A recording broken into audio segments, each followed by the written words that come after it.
నమస్కారం, రేషియా టీవీ వార్తలకు స్వాగతం. నా పేరు కృష్ణకుమార్. వార్తల్లో ముందుగా హెడ్లైన్స్. జూలై 1న చలో రాజానగరం విజయవంతం చేయాలి. అఖిలపక్ష సమావేశంలో నాయకుల పిలుపు.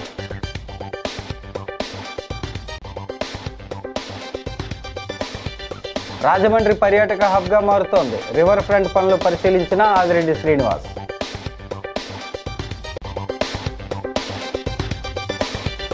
మోదీని ప్రశ్నించే దమ్ము ఏ పార్టీకి లేదు. పిసిసి అధ్యక్షురాలు వైఎస్ షర్మిలారెడ్డి.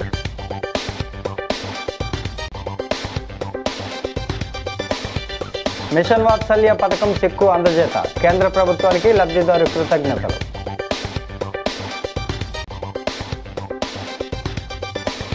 వైభవంగా జగన్నాథుడి రథయాత్ర. విశేషంగా ఆకట్టుకున్న దేవతామూర్తులు. ఇక డీటెయిల్స్ చూస్తే, రవాణా వాహనాల ఫిట్నెస్ను రవాణా శాఖ అధికారుల నుంచి ప్రైవేట్ సంస్థల కూటమికి ప్రభుత్వం అప్పజెప్పడం వల్ల రవాణా కార్మికులకు ఎదురవుతున్న ఇబ్బందులను దృష్టిలో పెట్టుకొని వెంటనే ఆ విధానాన్ని ఉపసంహరించుకోవాలని అఖిలపక్ష సమావేశంలో నాయకులు డిమాండ్ చేశారు. జేఏసీ కన్వీనర్లుగా వ్యవహరిస్తున్న ఐఎన్టీయూసీ జిల్లా అధ్యక్షుడు వాసంశెట్టి గంగాధర్, మాజీ డిప్యూటీ మేయర్ బాక్స్ ప్రసాద్ నేతృత్వంలో స్థానిక ఆనంద్ రీజెన్సీ పందిరి హాల్లో శనివారం అఖిలపక్ష పార్టీల సమావేశం జరిగింది. ఈ సమావేశానికి మాజీ ఎంపీలు ఉండవల్లి అరుణకుమార్, మార్గాని భరత్రాం, సిపిఎం జిల్లా కార్యదర్శి టి అరుణ్, డీసీసీ అధ్యక్షుడు టీకే విశ్వేశ్వరరెడ్డి, ఆర్పీసీ వ్యవస్థాపక అధ్యక్షుడు మేడా శ్రీనివాస్, సిపిఐ జిల్లా కార్యదర్శి తాటిపాక మధు, యూనియన్ల నాయకులు వచ్చారు. వారు మాట్లాడుతూ జూలై 1వ తేదీన నిర్వహిస్తున్న చలో రాజానగరం కార్యక్రమాన్ని జయప్రదం చేయాలని పిలుపునిచ్చారు. ఏఐటీయూసీ నాయకులు రెడ్డి రమణ, వైసీపీ నాయకుడు వైకేఎల్కేఎల్ నరసింహారెడ్డి, డివి రెడ్డి, ఐఎన్టీయూసీ ఉభయ రాష్ట్రాల ఆర్గనైజింగ్ కార్యదర్శి టి నారాయణరావు, సప్ప ఆదినారాయణ, తొండపు లక్ష్మీ నరసింహరావు, బి పవన్, పూర్ణిమారాజ్ పాల్గొన్నారు. జూలై 1వ తారీఖున చలో రాజానగరం కార్యక్రమాన్ని కూడా మరి ఇక్కడ ఉన్న ఆటో డ్రైవర్స్ కానీ కార్మికులు కానీ మీ యొక్క వివిధ సంఘాలకు అందరికీ కూడా తెలియపరిచి మన హక్కులు ఏవైతే ఇప్పుడు మీరు ప్రధానంగా లేవనెత్తిన అంశం ఏంటంటే ఏటీసీ ఏదైతే ఇంజన్ కి సంబంధించి ఏదైతే ఒక మిషన్ గురించి మాట్లాడుతూ ఉన్నారో అది కేంద్ర ప్రభుత్వం తీసుకుని వచ్చింది. వివిధ రాష్ట్రాల్లో గుజరాత్ లో కానీ లేకపోతే కర్ణాటకలో కానీ రాజస్థాన్ లో కానీ ఈ 3 రాష్ట్రాల్లో ఇది అవలంబించడం జరిగింది. అక్కడ రాజస్థాన్ లోను కర్ణాటకలోను వ్యతిరేకత రావడంతో ఏదైతే ఈ నిర్ణయాన్ని అక్కడ ఉన్న ప్రభుత్వాలు ఉపసంహరించుకోవడం జరిగింది. కాకపోతే గుజరాత్ లో మరి ఇప్పుడే నాయకులు చెప్పినట్టు గుజరాత్ లో పాత విధానమైన ఫాలో అవ్వండి లేకపోతే కొత్త విధానమైన ఫాలో అవ్వండి అని మరి తెలియపరిచారు. రాజమండ్రిలో కలిసిన ఏంటంటే అన్ని పార్టీలు రాజమండ్రి వరకు వచ్చేటప్పుడు అన్ని పార్టీలు కలిసి పనిచేస్తున్నారు. వేళ అసలు టీడీపీకి ఇచ్చారా రాలేదు, వాళ్ళు ఎందుకు రాలేదో కానీ టీడీపీ వాళ్ళు కూడా రావాలి. ఎందుకంటే ఊరికి సంబంధించినంత వరకు అన్ని పార్టీలు రావాలి. ఇది ఎప్పటి నుంచో ఆనవాయితీగా నడుస్తూ వచ్చింది. ఈ మధ్య వ్యక్తిగత ఇది ఎక్కువైపోయిన తర్వాత కొంచెం తగ్గింది. ఏది ఏమైనప్పటికీ దీని మీద ఈ జీవో మీద మీరు తీసుకున్నటువంటి నిర్ణయం కరెక్ట్. నేను క్యాన్సిల్ అయిపోతుందని అనుకుంటున్నాను. నిజంగా భరత్ గారు చెప్పిన ప్రకారం వాళ్ళు ఏదో ఒకటి ఖండించాలి. ఖండించకపోతే వాళ్ళకి మాట వస్తుంది. జూలై 1న జరిగేటువంటి రవాణా వాహనాల బంద్ ఉదయం 8 గంటల నుంచి మధ్యాహ్నం 2 గంటల వరకు జరిగేటువంటి బంద్లో రవాణా వాహనాలన్నీ పాల్గొనవలసిందిగా కోరుతూ ఇవాళ ఈ కార్యక్రమాన్ని అఖిలపక్ష సమావేశం ద్వారా తీసుకురావడానికి గల ప్రధాన కారణం మేము ట్రేడ్ యూనియనిస్టులే కాకుండా అన్ని రాజకీయ పార్టీలు కూడా దీనిపై వ్యతిరేకత వ్యక్తం చేస్తున్నారనేటువంటి అంశాన్ని తీసుకెళ్లాలి ప్రజల్లోకి.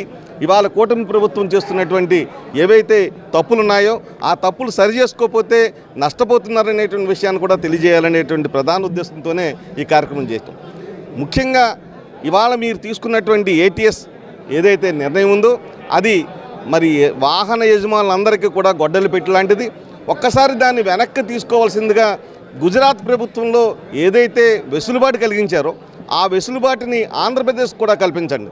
దాని ద్వారా మొత్తం వాళ్ళకి ఇష్టమైనటువంటి ఏదైతే ట్రాన్స్పోర్ట్ అధికారుల దగ్గరికి వెళ్తారో, లేకపోతే ట్యాక్స్ రూపంగా ఇతర రూపంగా ఉన్నాయండి. ఈ రోజుని 9,500 రూపాయలు ఈ రోజుని రాష్ట్ర ప్రభుత్వానికి వస్తున్న విషయాన్ని కూడా మరొకసారి రాష్ట్ర ప్రభుత్వానికి, అలాగే కార్మిక శాఖ మంత్రికి ఎవరైతే ట్రాన్స్పోర్ట్కి సంబంధించిన ఎవరైతే ఉన్నారో వాళ్ళు కూడా తెలుసుకొని మా యొక్క బాధను స్పందిస్తారని చెప్పి కూడా ఈ 2-3 రోజుల్లో కూడా దేవుడి దేవాలు మా కార్మికుల యొక్క కష్టాలను గుర్తించి ఈ 2-3 రోజుల్లో కూడా వ్యవధి ఉంది కాబట్టి ఈ చెలో రాజధాని ఒకటో తారీఖున చేపట్టంగా రాజమండ్రిని పర్యాటక హబ్గా తీర్చిదిద్దేందుకు కూటమి ప్రభుత్వం చర్యలు చేపట్టిందని, రివర్ ఫ్రంట్ అఖండ గోదావరి ప్రాజెక్టులు ఒక చరిత్రగా నిలుస్తాయని ఆదిరెడ్డి శ్రీనివాస్ అన్నారు.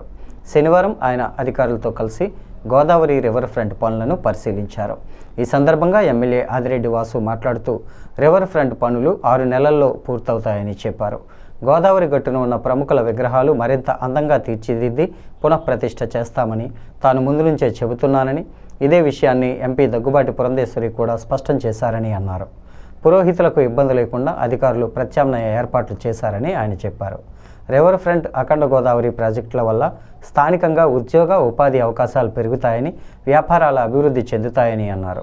ఈ ప్రాజెక్టులతో రాజమండ్రి పరిసర పర్యాటక శోభ సంతరించుకుంటుందన్నారు. రివర్ ఫ్రంట్ పనులు ప్రజలు చూసేందుకు భద్రతా కారణాల రీత్యా ఇప్పుడు కుదరదని, పిల్లలు జారిపడే అవకాశం ఉందని అన్నారు.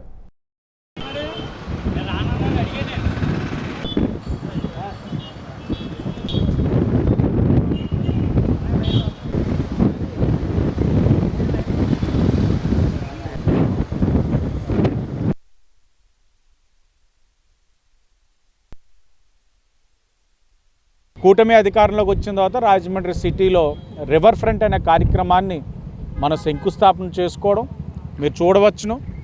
కార్యక్రమం శరవేగంగా జరుగుతూ ఉంది. కొన్ని టెక్నికల్ వర్క్స్ అన్నీ కూడా జరుగుతున్నాయి. సాయిల్ టెస్ట్ అన్నీ కూడా జరుగుతూ ఉంది. ఈరోజు కూటమి నాయకులు అందరూ వచ్చి రివ్యూ చేయడం కూడా జరిగింది. మనం అనుకున్నట్లుగా 6 నెలల్లో ఆ వర్క్ని కూడా కంప్లీట్ చేయాలని కూటమి అధికారులు అందరూ కూడా కాంట్రాక్టర్కి తెలియజేయడం కూడా జరిగింది. చిన్నవి ఉన్నాయి. ఆ టెక్నికల్ ల్యాబ్సెస్ ఏంటన్నది కూడా మా అధికారులు రివ్యూ చేసుకుంటున్నారు. అలాగే ఇంతకుముందు అపోహ ఉండేది ఈ విగ్రహాల గురించి. నేను అఖిలపక్షం పెట్టిన సమావేశంలోనే ఆ అనుమానాలు నివృత్తి చేస్తున్నాను.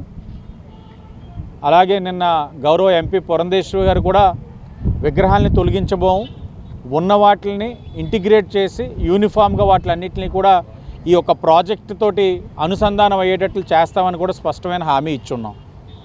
అలాగే బ్రాహ్మణుల పరంగా వాళ్ళు కలుగుతున్న సమస్యలపైన కూడా మా అధికారులకు చెప్పడం, వాళ్ళు ప్రత్యామ్నాయ ఏర్పాట్లు కూడా చేసేయడం కూడా జరిగింది. అలా ఎక్కడికక్కడ ఇక్కడ ఎవరికి కూడా సమస్య కలగకుండా ఇక్కడ వచ్చిన వారి యొక్క సూచనలు కూడా తీసుకొని ఈ ప్రాజెక్ట్ని ముందుకు తీసుకెళ్తా ఉన్నాం. రాష్ట్రానికి ఇచ్చిన విభజన హామీల అమలు కాంగ్రెస్ పార్టీతోనే సాధ్యమవుతుందని, రాష్ట్రంలో గతంలో వైసీపీ ప్రభుత్వం, ఇప్పుడు కూటమిలో ఉన్న టీడీపీ, చంద్రబాబు, పవన్ కళ్యాణ్ అందరూ ప్రధాని మోడీ అంటే భయపడి చస్తున్నారని పీసీసీ అధ్యక్షురాలు వైఎస్ షర్మిలారెడ్డి విమర్శించారు. డీసీసీ సమావేశంలో పాల్గొనేందుకు నగరానికి విచ్చేసిన ఆమెకు అధ్యక్షుడు టీకే విశ్వేశ్వరరెడ్డి ఆధ్వర్యంలో కాంగ్రెస్ శ్రేణులు ఘనస్వాగతం పలికాయి. గోకవరం బస్టాండ్ వద్ద అంబేద్కర్కు నివాళులర్పించారు. అక్కడి నుంచి ఊరేగింపుగా సీతంపేట చేరుకొని పార్కులో ఉన్న రాజీవ్ గాంధీ విగ్రహానికి నివాళులర్పించారు. అనంతరం మాజీ ప్రధాని ఇందిరాగాంధీ విగ్రహానికి ఆవిష్కరించారు. గుర్రపు బగ్గీపై తీన్మార్, బాణసంచా కాల్చుతూ కృష్ణసాయి కళ్యాణ మండపానికి ఊరేగింపుగా తీసుకుని వెళ్లారు. అడుగడుగునా పూలవర్షం కురిపించారు. దేశంలో 11 ఏళ్లుగా అధికారంలో ఉన్న భాజపా రాష్ట్ర విభజన హామీలు అమలు చేయకపోయినా అధికార ప్రతిపక్ష పార్టీల నాయకులకు ప్రశ్నించే ధైర్యం లేకపోయిందని షర్మిల ధ్వజమెత్తారు. కాంగ్రెస్ రాష్ట్ర ఇన్ఛార్జి పాలక్ వర్మ, సిడబ్ల్యూసీ సభ్యులు పల్లంరాజు, గిడుగు రుద్రరాజు, మాజీ ఎంపీ హర్షకుమార్, జిల్లా incharge Shivaji, Martin Luther, builder Bobby తదితరులు ఈ కార్యక్రమంలో పాల్గొన్నారు. కాంగ్రెస్ పార్టీ బలోపేతం కోసం ఈస్ట్ గోదావరి జిల్లాలో కాంగ్రెస్ పార్టీ నాయకుల, కార్యకర్తల విస్తృత స్థాయి సమావేశం ఈరోజు ఏర్పాటు చేసుకోవడం జరిగింది. కాంగ్రెస్ పార్టీ అధ్యక్షురాలిగా నేనే స్వయంగా వచ్చి కాంగ్రెస్ పార్టీ బలోపేతం కోసం నాయకుల, జిల్లా కార్యకర్తల అభిప్రాయాలను, సూచనలను తీసుకోవటానికి, వాళ్ళకేమైనా ఇబ్బందులు ఉంటే కనుక్కోవటానికి స్వయంగా రాష్ట్ర పార్టీ అధ్యక్షురాలిగా నేనే ఇక్కడికి రావడం జరిగింది. ఈరోజు మన రాష్ట్ర రాజకీయాలు చూసుకుంటే కాంగ్రెస్ పార్టీ బలోపేతం చాలా అవసరం. పుట్టి మా పార్టీకే కాదు, ఇది ఆంధ్ర రాష్ట్రానికి అవసరం. ఎందుకంటే కాంగ్రెస్ పార్టీ బలపడకపోతే, రాహుల్ గాంధీ గారు ప్రధానమంత్రి కాకపోతే ఆంధ్ర రాష్ట్రానికి సంబంధించిన ఏ ఒక్క విభజన హామీ కూడా నెరవేరదు అని ఇప్పటికీ ధృవీకరణ అయిపోయింది. 11 సంవత్సరాలుగా బీజేపీ పార్టీ అధికారంలో ఉంది, మోడీ ప్రధానమంత్రిగానే ఉన్నారు. ఇక ఇప్పుడైతే చంద్రబాబు గారు తన భుజానే మోస్తున్నారు. అయినా కూడా ఆంధ్ర రాష్ట్ర ప్రజలకు మేలు చేయాలి అని సోయి ఇప్పటికి కూడా లేదు. నిజానికి ఆంధ్ర రాష్ట్ర ప్రజలు ఓట్లేస్తే ఆ ఎంపీల చేత, ఆ బలం చేత ఇప్పుడు మోడీ గారు ప్రధానమంత్రిగా కూర్చొని ఉన్నారు.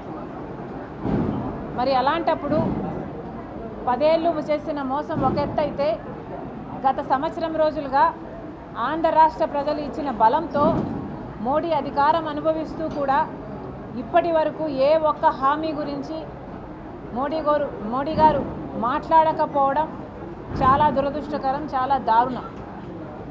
మొన్న మోడీ గారు విశాఖపట్నంకి వచ్చారు, యోగా చేసుకొని వెళ్ళారు. కనీసం యోగా మీద ఉన్న శ్రద్ధ కూడా ఆంధ్ర రాష్ట్ర ప్రజల మీద చూపలేదు మోడీ గారు. ఎందుకు ఇంత అన్యాయం చేస్తున్నారు మోడీ గారు? సమాధానం చెప్పాలి. భారతదేశంలోనే మొట్టమొదటి మిషన్ వాత్సల్య పీఎం కేర్ చెక్కును తూర్పుగోదావరి జిల్లాకు చెందిన సుమామణికి అందజేసినట్లు రాజమహేంద్రవరం పార్లమెంటు సభ్యురాలు బీజేపీ రాష్ట్ర అధ్యక్షురాలు దగ్గుబాటి పురంధేశ్వరి తెలియజేశారు. స్థానిక జాంపేట పోలీస్ కళ్యాణ మండపంలో మహిళా శిశు సంక్షేమ శాఖ ఆధ్వర్యంలో నిర్వహించిన కార్యక్రమంలో శాసన పరిషత్ సభ్యులు Somu Veerraju, Rajahmundry city MLA Adireddy Srinivas, rural MLA Gorantla Butchaiah చౌదరిలతో పాటు కొవ్వూరు మండలం దొమ్మెరుకు చెందిన సుమమణికి చెక్కును అందజేశారు. మానవ సేవే మాధవ సేవ అనే సూక్తికి ఈ కార్యక్రమమే ఉదాహరణ అని చెప్పారు. దేహం దేవాలయమైతే అందులోని జీవుడే నారాయణుడని స్కంద పురాణం పేర్కొంటుందని అన్నారు. గతంలో వివిధ విభాగాల కింద ఉన్న స్వగృహ హోమ్స్, శిశు గృహాలు, విద్యా సంక్షేమ సదుపాయాలు, జువనైల్ జస్టిస్ వంటి కార్యక్రమాలన్నింటినీ మిషన్ వాత్సల్య కిందకు తీసుకొచ్చినట్లు చెప్పారు. ICDS PD CH Srilakshmi, urban CDPO Narasamma తదితరులు పాల్గొన్నారు. కేంద్ర ప్రభుత్వమే ఇచ్చి ఇక్కడ ఉన్నటువంటి వ్యాక్సినేషన్ తయారు చేసేటువంటి పరిశ్రమల మాధ్యమంగా వ్యాక్సినేషన్ ప్రత్యేకంగా తయారు చేయించి యావత్ భారతదేశంలో 220 డోసుల కరోనా ఇంజెక్షన్లు ఉచితంగానే భారతీయులకు అందించినటువంటి ఘనత నరేంద్ర మోడీ గారికి. అందులో కూడా బాధాకరమైన విషయం, తల్లిదండ్రులు ఇద్దరినీ కోల్పోయి వారికి 10 లక్షల రూపాయల ప్రభుత్వం మోడీ గారు తీసుకున్న నిర్ణయం ప్రకారం అమ్మాయి చదువుకుని నర్సుగా వివాహం చేసుకుని ఈరోజు ఆ 10 లక్షల రూపాయల చెక్కుని వారు తీసుకునేటువంటి ఒక దృశ్యాన్ని మీడియా పెద్దలు ఇది భారతదేశ వ్యాప్తంగా ప్రచారం చేయాలి. ఫస్ట్ మనం ఇక్కడే వచ్చిందనేది పిఓ గారు తెలియజేశారు, మోడీ గారికి తెలియజేయాలి, మోడీ గారికి తెలుస్తుంది. ఆ విధంగా ప్రయత్నం చేయాలని నేను కోరుకుంటున్నాను. నా భవిష్యత్తుతో పాటు నా కూతురి భవిష్యత్తు కూడా నిలబడింది. ఈ వచ్చిన డబ్బులు నా కూతురి పేరు మీద ఫిక్స్డ్ డిపాజిట్ చేయిస్తాను. అలాగే దానికి వచ్చే ఇంట్రెస్ట్ సుకన్య పథకం కట్టి నా కూతురి చదువుకి, నా కూతురి వివాహానికి కూడా సరిపడగా నేను చూసుకుంటాను. ఇది అందజేసిన ప్రధానమంత్రి గారికి, అలాగే ఎంపీ గారికి, అలాగే కలెక్టర్ మేడం గారికి, అలాగే దీంట్లో నాకు హెల్ప్ చేసిన ఐసిడిపి స్కీమ్ అందించిన మేడమ్స్ అందరికీ కూడా నా ధన్యవాదాలు. ఏదైతే తల్లికి వందనం కింద మీకు 13,000 రూపాయలు ఇచ్చి 2,000 రూపాయలు స్కూల్కి ఇస్తామన్నారు మీ బిడ్డల తరఫున. ఆ స్కూల్ని చూసుకునే బాధ్యత తల్లిదండ్రుల కంపెనీలో ఉన్న మీది బాధ్యత. ఆ ప్రతి బిడ్డకి వచ్చిన 2,000 రూపాయలతో ఆ స్కూల్ని, టాయిలెట్ కానీ, కిచెన్ కానీ, అలాగే డైనింగ్ హాల్ కానీ శుభ్రం కానీ మీకు చూసుకోవాల్సిన బాధ్యత మీది. మన బిడ్డల కోసం మనం సక్రమంగా ఉపయోగించుకోవాలి. సరైనగా కోరుతూ ప్రశాంతి గారి పక్కన కూర్చున్న పాప తల్లిదండ్రులిద్దరినీ కూడా కోవిడ్ సమయంలో కోల్పోయారు. కోల్పోయిన ఆవిరికి కేంద్ర ప్రభుత్వం నరేంద్ర మోడీ గారు ప్రధానమంత్రిగా 10 లక్షల ఆర్థిక సహాయం ఫిక్స్. రాజమహేంద్రవరం పురవీధుల్లో శుక్రవారం సాయంత్రం జగన్నాథ రథయాత్ర వైభవంగా సాగింది. శ్యామలానగర్ రామాలయం వద్ద రథయాత్రను ఎంపీ దగ్గుబాటి పురంధేశ్వరి, ఎమ్మెల్యే ఆదిరెడ్డి శ్రీనివాస్, సత్య గోపీనాథ్ దాస్ పూజలు నిర్వహించి లాంఛనంగా ప్రారంభించారు. ఇస్కాన్ మందిరం ఆధ్వర్యంలో జరిగిన ఈ రథయాత్ర ఆద్యంతం భక్తుల్ని, నగర ప్రజల్ని విశేషంగా ఆకట్టుకుంది. ప్రత్యేకంగా అలంకరించిన రథంలో జగన్నాథ, బలరామ, సుభద్రాదేవి మూర్తులు ముందు భాగంలో శ్రీ ప్రభుపాదుల విగ్రహాలను ఉంచి హారతి సమర్పించారు. కోలాటం, వివిధ దేవతామూర్తుల వేషధారణలు, కేరళ వాయిద్యాలు, కర్రబొమ్మలు, హరిదాసులు, డప్పు వాయిద్యాల నడుమ రథయాత్ర సాగింది. ఆదిత్య, ఎన్ఎస్ఎస్ వాలంటీర్లు సేవలందించారు. భక్తులు పెద్ద ఎత్తున పురవీధుల్లో జగన్నాథుని దర్శించుకొని తీర్థప్రసాదాలు స్వీకరించారు. ముఖ్య అతిథులు మాట్లాడుతూ ఇస్కాన్ ఆధ్వర్యంలో ప్రతి ఏటా జగన్నాథ రథయాత్ర నిర్వహించడం అభినందనీయమని పేర్కొన్నారు. రథయాత్ర ప్రారంభానికి ముందు ఎంపీ, ఎమ్మెల్యే రహదారిని శుభ్రం చేశారు. వెళ్తాడు, బస్ డ్రైవర్ వైకుంఠానికి వెళ్తాడు అన్నాడంట. అంటే ఉపన్యాసం ఇచ్చే ఆయనకి చాలా కోపం వచ్చిందంట. నేను రోజు ఉపన్యాసం ఇస్తాను, నేను నరకానికి వెళ్ళడం ఏంటి, వాడు ఆఫ్టర్ ఆల్ బస్ డ్రైవరు, వాడు వైకుంఠానికి వెళ్ళడం ఏంటి అన్నాడంట. అప్పుడు యమధర్మరాజు చెప్పాడంటే, రోజు ఉపన్యాసం ఇచ్చేవాడివి, భగవంతుని గురించి ఒక ముక్క కూడా చెప్పేవాడివి కాదు. నేను అట్ట కాదులేండి, భగవంతుడి గురించే చెప్తాను. సో ఒక్క ముక్క కూడా చెప్పేవాడే కాదు, నేను ఇంద్రుని చంద్రుడిని నీ గొప్పలు చెప్పుకునేవాడివి. ఆ బస్సు డ్రైవర్ చాలా ర్యాష్గా డ్రైవింగ్ చేసేవాడు, టర్నింగ్లో కూడా స్పీడ్ తగ్గేవాడు కాదు. ప్రయాణికులందరూ భయంతో కృష్ణారామ గోవింద అనుకునేవాళ్ళు. కొన్ని వేల మంది ప్రయాణికుల చేత వాడు భగవత్ నామం చేపించాడు, అందుకని వైకుంఠానికి వెళ్తాం. పిక్కి నాగేంద్ర గారు ఆ కథ ఏదో విన్నట్టున్నారు, అందుకని చెప్పి ఈ యొక్క మంత్రం చెప్పి ముగిచ్చేశారు అనమాట. హరే కృష్ణ. రాజు ప్రత్యేకించి వచ్చి రథం ముందు ఆయన బంగారు చీపురుతోటి చిమ్మడం జరుగుతుంది. దానికేంటి అంటే, జగన్నాథ, నేను ఈ యొక్క ప్రాంతానికి రాజునైనప్పటికీ కూడా నీ ముందు నేను దాసుణ్ణి అని చెప్పి ఆయన ఆ రకంగా ఆ చీపురతోటి చిమ్మి రథయాత్రని ప్రారంభించడం జరుగుతుందన్నమాట. మనకు ప్రభుత్వ పరంగా మేడం గారు, తర్వాత మన వేణుగారు, వీళ్ళు వాసు గారు, వీరు ఈ యొక్క ప్రాతినిధ్యం వహిస్తూ ఆ యొక్క ప్రభుత్వం తరపున ఈ జగన్నాథుని ముందు బంగారు చీపురుతోటి ఆ యొక్క చిమ్మి రథాన్ని ప్రారంభించడం జరుగుతుంది. హరే కృష్ణ. తారక రామారావు గారు చెప్పినటువంటి విషయం, ఆధ్యాత్మికత అనేటువంటి అంశాన్ని ఇంతకంటే అద్భుతంగా నేను ఎవరి దగ్గర వినలేదు అని చెప్పి చెప్పడానికి నాకు ఎటువంటి సంశయం లేదు. కనుక ఎవరైనా సరే నన్ను కనుక ప్రశ్నించినట్లయితే, నీ ఆధ్యాత్మిక గురువు ఎవరు అని ప్రశ్నించినట్లయితే ఖచ్చితంగా అది మా తండ్రి గారు నందమూరి తారక రామారావు గారు అని నేను చెప్తూ ఉంటాను. కనుక అటువంటి ఆధ్యాత్మిక స్థాయికి ఎదగడానికి ఇవాళ ఈ వేదిక మీద ఉన్నటువంటి గురువులందరూ కూడా మనకు ఒక అవకాశం కల్పించారు. కనుక ఆ అవకాశాన్ని సద్వినియోగం చేసుకుంటూ మనమందరం చక్కగా రథయాత్రలో పాల్గొంటూ శ్రీకృష్ణుడు, బలరాముడు, సుభద్రాదేవి వారి ముగ్గురి రథాన్ని సాధారణంగా వారి ముగ్గురు కూడా వారి కన్నవారి ఇంటికి వెళ్తారు అని చెప్పి విశ్వసిస్తున్నటువంటి విషయం. కనుక మనం అందరం ఆ చక్కటి పవిత్ర కార్యక్రమంలో పాల్గొని మనం కూడా ఆ స్థాయికి ఎదగడానికి మనవంతు కృషి చేద్దామని చెప్పి అభ్యర్థిస్తూ, నాకు ఈ చక్కటి అవకాశాన్ని ఇచ్చిన గురువులందరికీ కూడా పేరు పేరున నా ధన్యవాదాలు తెలియజేసుకుంటూ సెలవు తీసుకున్నాను. కార్యక్రమంలో పాల్గొనడం చాలా అదృష్టంగా భావిస్తామన్నా. ఇక్కడికి వచ్చిన తర్వాత నాకు అర్థమైంది ఏంటంటే,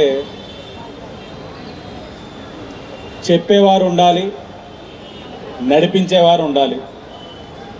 నడిపించేవారు ఎవర్రా అంటే, ఇందాక కొన్ని కార్యక్రమాలు అమ్మ పురంధేశ్వరి గారితో వెళ్తూ 3ంటికి వస్తున్నావు కదా అని అడిగారు. ఆవిడ నన్ను అడగకపోతే నేను రాకపోదునేమో నా మనసులో భావన. ఆవిడ అడగడం వల్ల ఇక్కడికి రావడం జరిగింది. 29న ఆంధ్రప్రదేశ్ రాష్ట్ర SC commission chairman Kothapalli Samuel జవహర్కు ఘన సన్మానం జరుగుతుందని దళిత ఐక్యవేదిక కన్వీనర్ బోయిలపల్లి సుందరయ్య, దళిత నాయకులు తాళ్ళూరి బాబు, రాజేంద్ర ప్రసాద్, కోరుకొండ చిరంజీవి, ధార యేసరత్నం తెలిపారు. శనివారం రాజమండ్రి ప్రెస్ క్లబ్లో జరిగిన విలేకరుల సమావేశంలో వారు మాట్లాడుతూ, ముఖ్యమంత్రి నారా చంద్రబాబు నాయుడు సామాజిక న్యాయంలో భాగంగా మొట్టమొదటిసారిగా మాదిగ సామాజిక వర్గానికి చెందిన ప్రముఖ విద్యావేత్త, మాజీ మంత్రి కొత్తపల్లి శ్యాముల్ జవహర్ను రాష్ట్ర ఎస్సీ కమిషన్కు చైర్మన్గా నియమించిందని తెలిపారు. SC commission chairman Kothapalli Samuel జవహర్కు ఈ నెల 29వ తేదీ ఆదివారం సాయంత్రం 4 గంటలకు ఘన సన్మానం ఏర్పాటు చేసినట్లు తెలిపారు. దళిత ఐక్యవేదిక నాయకులు Maddala Kondalarao, TDP SC cell అధ్యక్షుడు చాపల చిన్నరాజు, రెల్లి కులాల సంక్షేమ సంఘం రాష్ట్ర అధ్యక్షుడు నీలాపు వెంకటేశ్వరరావు, లీడ్ క్యాప్ మాజీ డైరెక్టర్ తరగం సురేష్, రేపు 29వ తారీఖున డాక్టర్ కండవల్లి లక్ష్మి, బొర్రా చిన్ని, అన్నగారైనటువంటి తెలుగుదేశం పార్టీ మాజీ మంత్రివర్యులు, మరి ఎస్సీ కమిషన్ చైర్మన్గా మన అన్నగారికి జవహర్ అన్నయ్య గారికి ఘన సన్మానానికి, కొత్తపల్లి జవహర్ అన్న గారికి ఘన సన్మానానికి ఇచ్చేచున్న ప్రజానికానికి ఒక ఆహ్వాన పత్రిక విడుదల గతంలో చేసి ఉన్నాం. ఇది 2వ ప్రెస్ మీటు.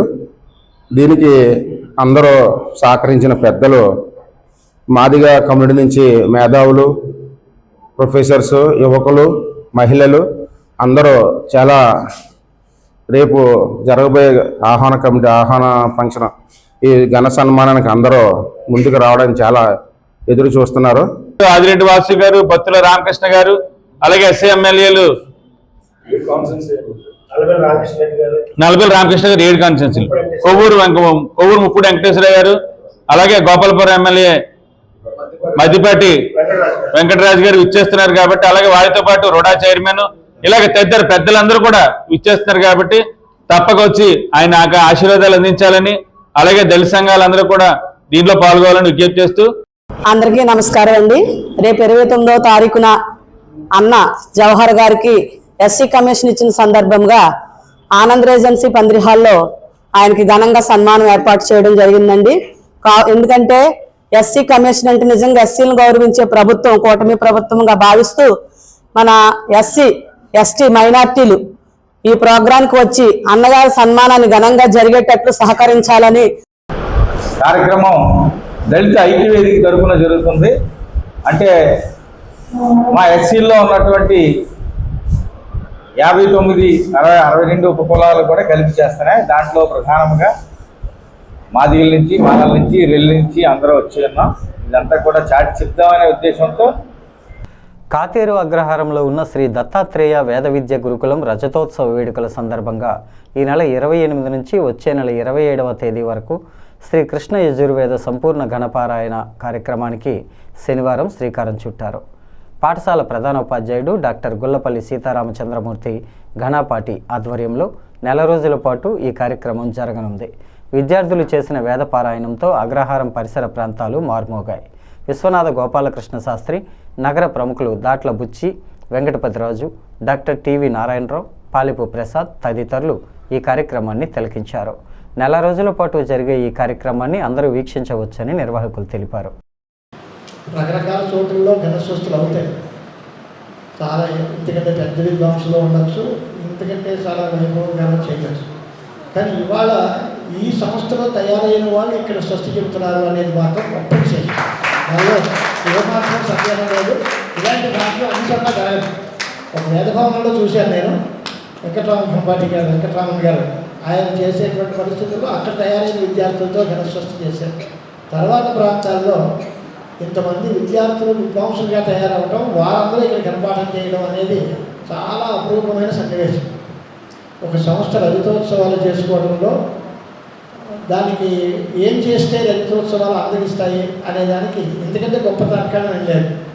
ఆ సంస్థలో తయారైన వాళ్ళు విద్వాంసులు అవడం, వారందరూ సంస్థ పట్ల కృతజ్ఞతాభావంతో, ఆదరంతో మేమందరం ఇక్కడికి వస్తాము, చేస్తాము అంటాం. వారు ఘనపాఠంతో ఇక్కడ రావడానికి తగిన వాతావరణం అంతా కలిసి రావడం, అందరూ మహారాజు శ్రీ డాక్టర్ బుచ్చి వెంకటపతిరాజు గారి లాంటి పెద్దలందరి సహకారం పరిపూర్ణంగా ఇక్కడ ఉండడం వల్ల కార్యక్రమం సర్వతోముఖంగా దిగ్విజయంగా ఉంటుంది. కార్యాన్ని విసర్జన ఒక మాట మాట్లాడుతూ ఉంటూ గణపతిని కూడా తీసుకెళ్ళి నీళ్ళల్లో మొక్కల్లోనే పెట్టేస్తాం. అలాగే ఇక్కడ చదువుకున్నటువంటి వాళ్ళు ఇది నా దగ్గర నుంచి వస్తే చాలా కష్టసాధ్యమైన విషయం. ఇవాళ అందరూ అనేక దేవాలయాల్లో, దుర్గ దేవాలయంలో, తిరుపతి దేవాలయంలో ఇన్ని చోట్ల ఇక్కడ పనిచేస్తున్నందుకు ఒక నెలలు కూర్చోవాలంటే కష్టసాధ్యమైన రోజుల్లో మనకి దత్తాత్రేయ స్వామి అనుగ్రహం వల్ల ఆత్రేయ గోత్రీకుడు మనకి దుబ్బూరు పడి నిలబాటి విద్యేశ్వర్ నిలబాటి అక్కడ అధికారిగా ఉన్నందుకు. రాజమహేంద్రవరం రూరల్ కొంతమూరు గ్రామంలో వేంచేస్తున్న శ్రీ వారాహి పీఠం ఆవరణలో వారాహి గుప్త నవరాత్రి మహోత్సవాలు ఘనంగా జరుగుతున్నాయి. వ్యవస్థాపకులు పామర్తి బాబురావు, విజయలక్ష్మి ఆధ్వర్యంలో ఈ నవరాత్రులు నిర్వహిస్తున్నారు. ఆలయ అర్చకుడు కమలా శర్మ వేదమంత్రాలతో ప్రత్యేక పూజలను కార్యక్రమాలను నిర్వహిస్తున్నారు. 3వ రోజు వారాహి అమ్మవారు స్వప్న వారాహి వైష్ణవీదేవిగా భక్తులకు దర్శనమిచ్చారు. భక్తులు పెద్ద ఎత్తున తరలివచ్చి అమ్మవారిని దర్శించుకొని తీర్థ ప్రసాదాలు స్వీకరించారు. వచ్చే నెల 5వ తేదీ వరకు జరిగే నవరాత్రి ఉత్సవాల్లో భక్తులందరూ పాల్గొనాలని నిర్వాహకులు కోరారు. సామూహిక కుంకుమార్చనలు, చండీ పారాయణం, శ్రీ సూక్తం, దుర్గా సుకర్త పారాయణం, మూలమంత్ర జపం, మహాన్యాసపూర్వక ఏకాదశ రుద్రాభిషేకాన్ని వ్యవస్థాపకులు పామర్తి బాబురావు, విజయలక్ష్మి దంపతుల చేతుల మీదుగా నిర్వహించారు. నాగబాబు, ఆయన సతీమణి, స్థానిక పెద్దలు ఈ కార్యక్రమంలో పాల్గొన్నారు.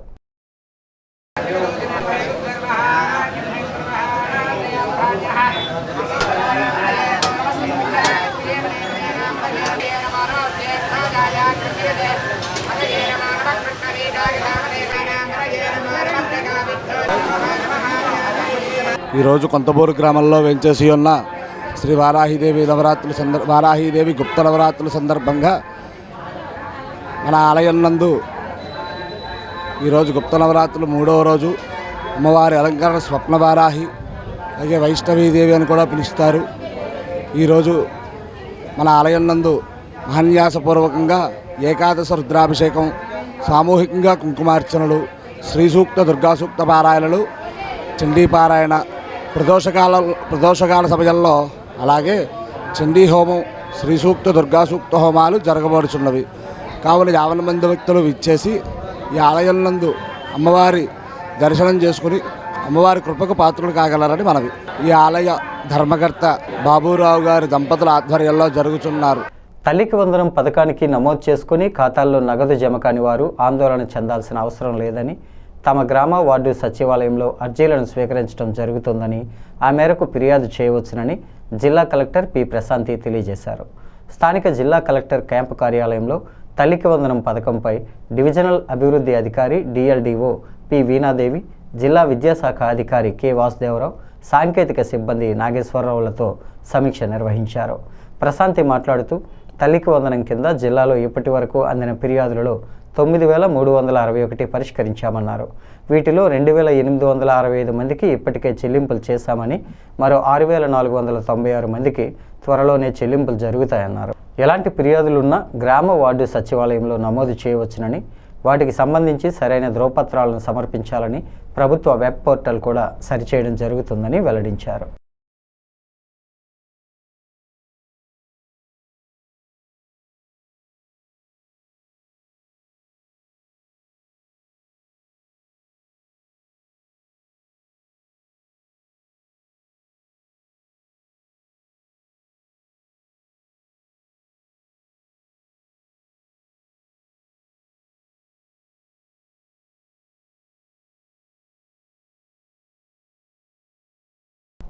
కష్టకాలంలో దేశ ప్రధానిగా బాధ్యతలు స్వీకరించి భారతదేశ మనుగడను సుస్థిరం చేసిన అపర చాణక్యుడు పివి నరసింహారావు అని మాజీ శాసనసభ్యుడు, టీటీడీ బోర్డు మాజీ సభ్యుడు, రూడా మాజీ చైర్మన్ రౌతు సూర్యప్రకాశ్రావు అన్నారు.